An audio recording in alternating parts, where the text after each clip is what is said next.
Hello everyone, welcome to APTS education channel. ఈ వీడియోలో మనము ఏపీఎస్సి అండ్ టీఎస్పీఎస్సి గ్రూప్కి సంబంధించిన క్వశ్చన్స్ డిస్కస్ చేసుకుందాం ఈ వీడియో లెక్చర్లో. స్టార్ట్. తెలంగాణ రాష్ట్ర ప్రభుత్వం రైతు బంధు పథకాన్ని ఎప్పుడు ప్రారంభించింది? తెలంగాణ రాష్ట్ర ప్రభుత్వం రైతు బంధు పథకాన్ని ఎప్పుడు ప్రారంభించింది? ఎప్పుడు? 10th మే 2018లో తెలంగాణ రాష్ట్ర ప్రభుత్వం రైతు బంధు పథకాన్ని ప్రారంభించింది. దీనికి మరో పేరు ఉంది ఏంటంటే అగ్రికల్చర్ ఇన్వెస్ట్మెంట్ సపోర్ట్ స్కీమ్. రైతు బంధుకు మరో పేరు అడిగితే agriculture investment support scheme tick చేయండి. ఈ రైతు బంధుకు గాను బడ్జెట్లో 12,000 కోట్లను రాష్ట్ర ప్రభుత్వం 2018-19 బడ్జెట్లో కేటాయించడం జరిగింది.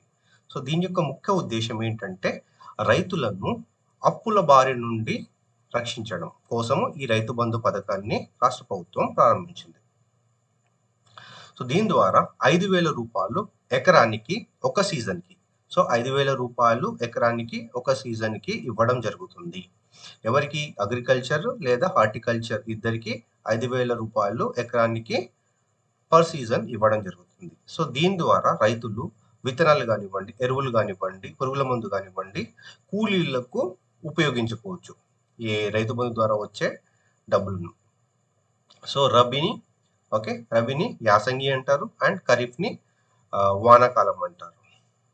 ఇప్పటి వరకు 50,448 కోట్ల రూపాయలను 8 సీజన్లో రాష్ట్ర ప్రభుత్వం ఇవ్వడం జరిగింది. ఇప్పటి వరకు 63 లక్షల లబ్ధిదారులు ఈ పథకం ద్వారా లబ్ధిని పొందారు. ఎవరైతే రైతులు తమకు ఈ రైతు బంధు వద్దనుకుంటారో వాళ్ళకి వచ్చే ఆ చెక్కుని రైతు సమన్వయ సమితికి ఇవ్వడం జరుగుతుంది. ఎవరైతే వద్దనుకుంటారో ఆ డబ్బులు ఏవైతే ఉంటాయో అవి రైతు సమన్వయ సమితిలో జమ చేయడం జరుగుతుంది. రైతు సమన్వయ సమితి చైర్మన్ ఎవరంటే పల్లా రాజేశ్వర్ రెడ్డి. ఇది ఎప్పుడు స్థాపించబడింది? ఇది మార్చి 2018లో రైతు సమన్వయ సమితిని స్థాపించబడింది.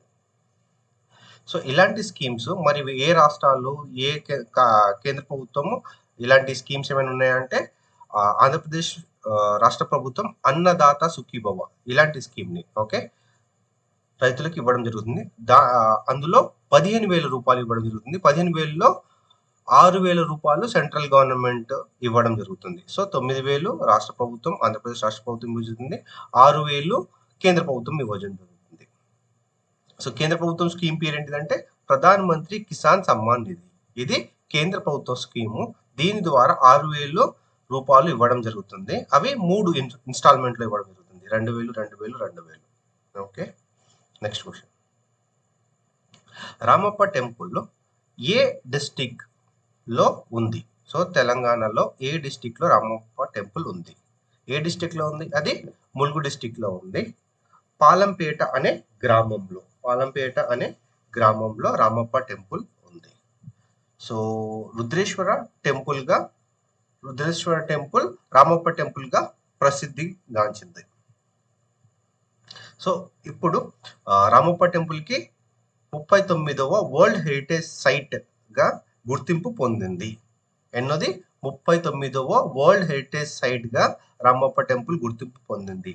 ఇది ఎప్పుడు నిర్ణయించబడిందంటే 44th సెషన్ లో 44వ session of world heritage committee of యునెస్కోలో రామప్ప టెంపుల్ కి వరల్డ్ హెరిటేజ్ సైట్ గుర్తింపు ఇవ్వడం జరిగింది. రామప్ప టెంపుల్ యొక్క శిల్ప కళాకారుడు ఎవరంటే రామప్ప. ఆయన పేరు ద్వారానే ఈ టెంపుల్ కి రామప్ప టెంపుల్ అనే పేరు వచ్చింది. యునెస్కో ఫుల్ ఫామ్ ఏంటిదంటే United Nations Educational, Scientific and Cultural Organization. దీని యొక్క హెడ్ క్వార్టర్స్ ఎక్కడ ఉందంటే పారిస్, ఫ్రాన్స్ లో ఉంది. రుద్రేశ్వర టెంపుల్ ఇప్పుడే చెప్పాం కదా, రుద్రేశ్వర టెంపుల్ రామప్ప టెంపుల్ గా ప్రసిద్ధిగాంచింది.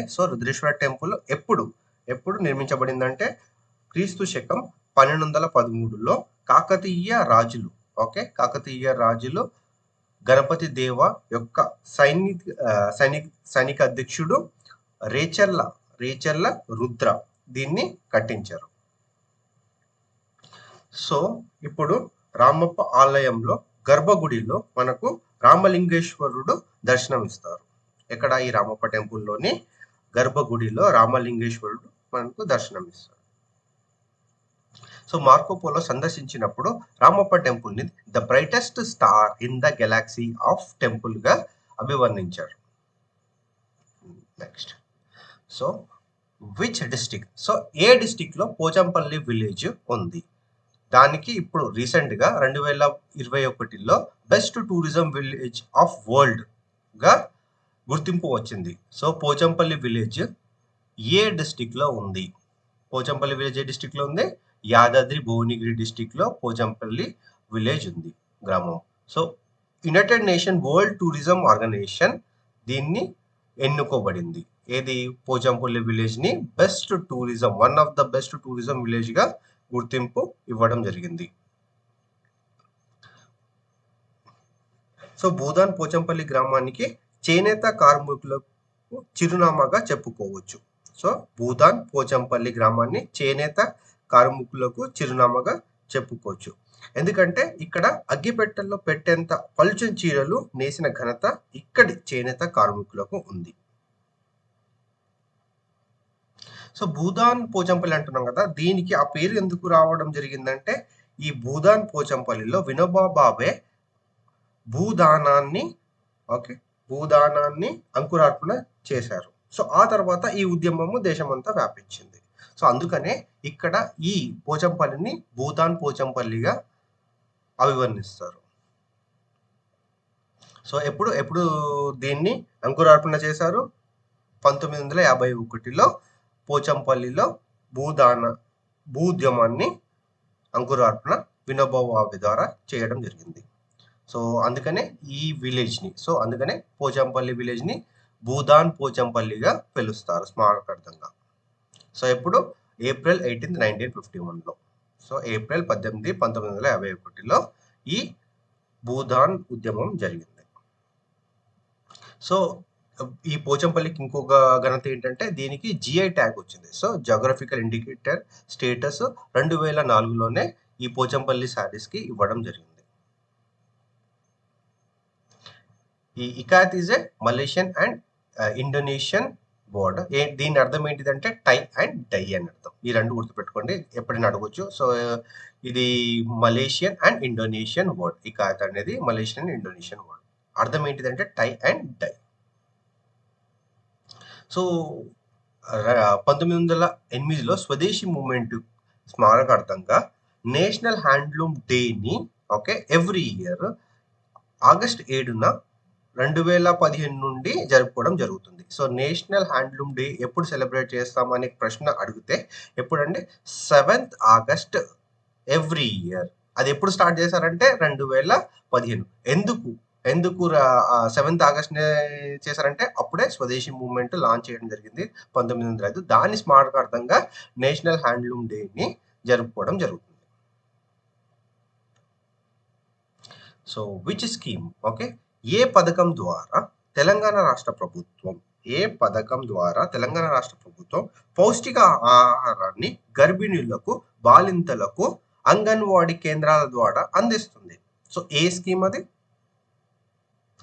ఆరోగ్య లక్ష్మి స్కీమ్ ద్వారా తెలంగాణ రాష్ట్ర ప్రభుత్వం పౌష్టిక ఆహారాన్ని గర్భిణీలకు, బాలింతలకు అంగన్వాడీ కేంద్రాల ద్వారా అందజేయడం జరుగుతుంది.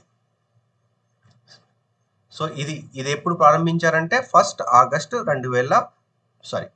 జనవరి 2015లో ఈ ఆరోగ్య లక్ష్మి స్కీమ్ని ప్రారంభించడం జరిగింది.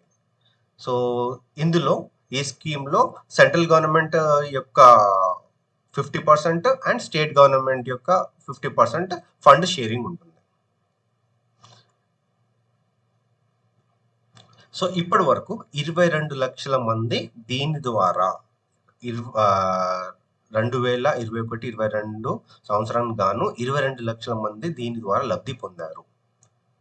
సో ఏదైతే కరోనా కాలంలో కూడా 2020-21లో 18.24% ఈ వీటి యొక్క లబ్ధిదారులు పెరగడం జరిగింది. సో ఏ సంవత్సరంలో కేసీఆర్ కిట్ పథకాన్ని ప్రారంభించడం జరిగింది తెలంగాణలో? కేసీఆర్ కిట్ పథకాన్ని ఎప్పుడు ప్రారంభించారు? ఏ సంవత్సరంలో? అది 2017లో కేసీఆర్ కిట్ పథకాన్ని తెలంగాణ రాష్ట్ర ప్రభుత్వం ప్రారంభించింది. సో దీని ద్వారా ఓకే. ఎవరైతే ప్రెగ్నెంట్ లేడీస్ ఉంటారో వాళ్ళకి 12,000 అబ్బాయి పుట్టినప్పుడు 12,000 అమ్మాయి పుట్టినప్పుడు 13,000ను వాళ్ళకి ఇవ్వడం జరుగుతుంది. ఎందుకంటే ఆ సమయంలో వాళ్ళ వేతనాలను కోల్పోతుంటారు. ఓకే. సో దానికి ప్రత్యామ్నాయంగా 12,000 అబ్బాయి పుడితే, 13,000 అమ్మాయి పుడితే ఆ కంపెన్సేషన్‌గా ఇవ్వడం జరుగుతుంది. సో ఈ కిట్‌లో 15 వస్తువులుంటాయి. ఓకే. ఆ చిన్న పిల్లలకి సంబంధించిన 15 వస్తువులు సబ్బు గానివ్వండి, ఓకే. దోమతెరలు గానివ్వండి, ఓకే. ఏదైతే చిన్న పిల్లలకి అవసరం పడుతుందో ఆ 15 వస్తువులను ఆ కిట్ ద్వారా అందజేయడం జరుగుతుంది. సో ఇప్పటి వరకు 2.1 లక్ష కిట్స్ ఇవ్వడం జరిగింది. ఎప్పుడు 2020, 21 సంవత్సరానికి గాను 2.1 లక్ష కిట్లు ఇవ్వడం జరుగుతుంది. అండ్ 1.5 లక్ష కిట్లు ఎప్పుడు 2021, 22కి గాను ఆ సంవత్సరానికి గాను 1.5 లక్షల కిట్లు ఇవ్వడం జరిగింది. సో మీకు కనుక ఈ క్వెషన్స్ గనుక నచ్చినట్టయితే ఏపీటీఎస్ ఎడ్యుకేషన్ ఛానల్‌ని సబ్స్క్రైబ్ చేయండి. All the best.